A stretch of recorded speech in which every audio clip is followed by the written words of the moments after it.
Sentença e coisa julgada. O que é que eu preciso que você saiba aqui sobre sentença? Bom, primeira coisa, o conceito de sentença está lá no artigo 203, parágrafo 1º, a gente já viu, pronunciamento judicial com base no 485 ou 487, que o juiz põe fim à fase cognitiva do procedimento comum ou encerra a execução. Existem várias formas de você classificar as sentenças, isso não é a cara do IBFC. Agora, o IBFC ele pode lhe cobrar a questão da sentença sem resolução de mérito e a sentença com resolução de mérito, ou seja, a sentença terminativa e a sentença definitiva.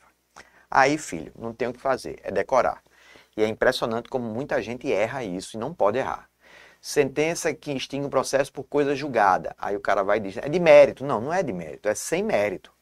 Por que sem mérito? Porque já há coisa julgada. Então eu extingo a segunda ação para preservar a primeira. Então você tem que decorar o 485. Quais são os detalhes aqui do 485 que eu quero sua total atenção? Primeiro, o juiz não resolverá o mérito, indeferir a petição inicial. O processo ficar parado por abandono das partes ou abandono do autor. Aí veja aqui esse 2 e 3 que tem prazos diferentes. Quando são as partes que abandonaram o processo, ele tem que estar parado no mínimo 1 ano. Negligência das partes. E quando é abandono do autor,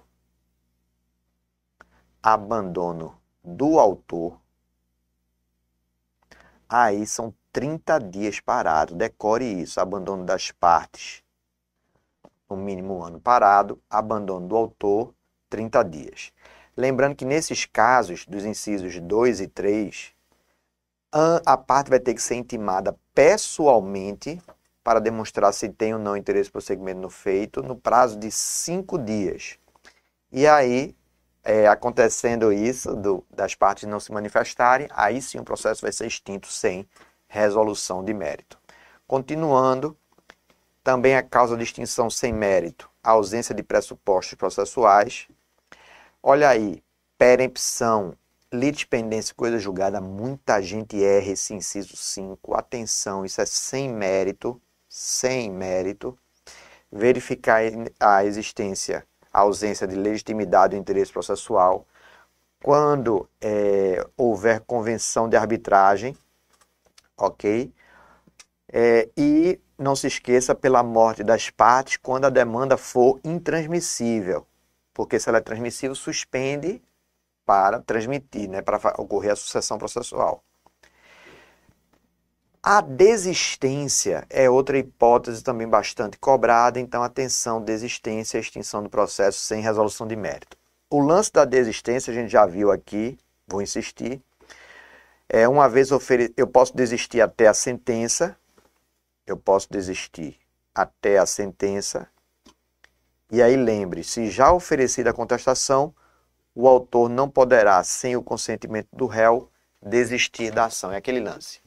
Até quando eu posso desistir da ação, até a sentença, se o réu já contestou com o consentimento dele, antes da contestação do réu, sem consentimento dele, não confunda isso com o aditamento do pedido da causa de pedir, lá do 329, ok? São coisas diferentes. Aditar o pedido à causa de pedir é até o saneamento, se o réu já foi citado, é com consentimento, sem a citação é sem consentimento. Desistir da ação é até a sentença, salvo no mandado de segurança, que aí é uma regra específica, eu vou te mostrar na aula de mandado de segurança, é até a sentença, e aí se o réu já tiver contestado com a concordância dele, sem a contestação, sem a concordância dele. Lembrando que nos casos de abandono, se já oferecida a contestação, a extinção do processo por abandono depende de requerimento do réu, isso aqui é a velha súmula 240 do STJ. Lembre que o juiz conhecerá de ofício das matérias descritas no 4, 5, 6 e 9 e aquela situação de que interposta a apelação contra a sentença sem resolução de mérito, é possível o juiz se retratar a efeito regressivo no prazo de 5 dias, certo? Muito bem. Pronunciamento judicial que não resolve o mérito, a ação pode ser reproposta desde que você corrija o vício que causou a extinção anterior, certo? Correção do vício que causou a extinção. Não se esqueça que perempção é quando você extingue o processo 3 vezes por abandono do autor. Aí, nesse caso, você não pode mais propor a ação, mas pode, entretanto, alegar o direito como defesa. 487 são as hipóteses de julgamento do mérito, haverá resolução de mérito. Haverá resolução de mérito quando o juiz acolhe ou rejeita o pedido. Não se esqueça nas hipóteses de prescrição e decadência, é o que mais cai. Lembrando o parágrafo único que quando reconhece prescrição e decadência tem que ouvir as partes, salvo a hipótese de improcedência liminar. E ainda as possibilidades de homologação, pelo reconhecimento da procedência do pedido, transação e renúncia. Certo? Desde que possível, o juiz resolverá o mérito sempre que a decisão for favorável à parte a quem aproveitaria eventual pronunciamento nos termos do 485. Aqui é um gráfico do meu livro só para reforçar quando o juiz profere sentença terminativa, que é sem resolução de mérito, não aprecia o mérito, e as sentenças definitivas, que são as com resolução de mérito. Memorize essa tabela. Memorize essa tabela. Você sabe que são elementos da sentença: relatório, fundamentação e dispositivo. O parágrafo 1º é aquele famoso caso de dever de fundamentação adequada. Então, não se considera fundamentada a decisão que o juiz agir numa dessas situações descritas nos incisos 1, 2, 3, 4, 5, 6. Tem que memorizar o parágrafo 1º. Não será considerada a decisão fundamentada quando, aí, por exemplo, o juiz parafraseia o texto legal ou usa argumentos que serviria para qualquer uma, não se manifesta sobre precedente, súmula ou enunciado de jurisprudência dominante que a parte traga, é o inciso 6. Então, tem que memorizar essas hipóteses em que a sentença não será considerada fundamentada. O 491 vai trazer aquela regra de que as decisões judiciais elas devem ser líquidas, ainda que formulado um pedido genérico. Atenção a essa regra geral. E quando a decisão eventualmente for ilíquida, aí ela vai ter que passar pelo procedimento de liquidação que a gente vai ver daqui a pouquinho. Se depois da propositura algum fato constitutivo, modificativo, extintivo influenciar no julgamento, caberá ao juiz tomá-lo em consideração, certo? De ofício ou a requerimento da parte. Não se esqueça, se constatar de ofício o fato novo, o juiz ouvirá as partes, proibição da decisão surpresa. O 492 cai muito, tá? Que é aquela regra de decisão extra petita, ultra petita e citra petita. É vedado ao juiz proferir decisão de natureza diversa da pedida, bem como condenar a parte em quantia superior ou em objeto diverso do de que foi demandado. Ok? É aqui que você estuda aquilo de sentença. Extra petita, juiz inventa. Ultra petita, juiz exagera. E citra petita, juiz esquece. Ok? A decisão deve ser certa, como esse parágrafo único cai, viu? A decisão deve ser certa, ainda que resolva a relação jurídica condicional. O 494 e o 495, estranhamente, também são bastante cobrados. Lembrando, o 485 é o que mais cai, quando a decisão é sem mérito, e o 487, quando a decisão é com mérito. As bancas, normalmente, em questões de analista e oficial e técnico, cobram muito essas diferenças entre sentença terminativa e definitiva.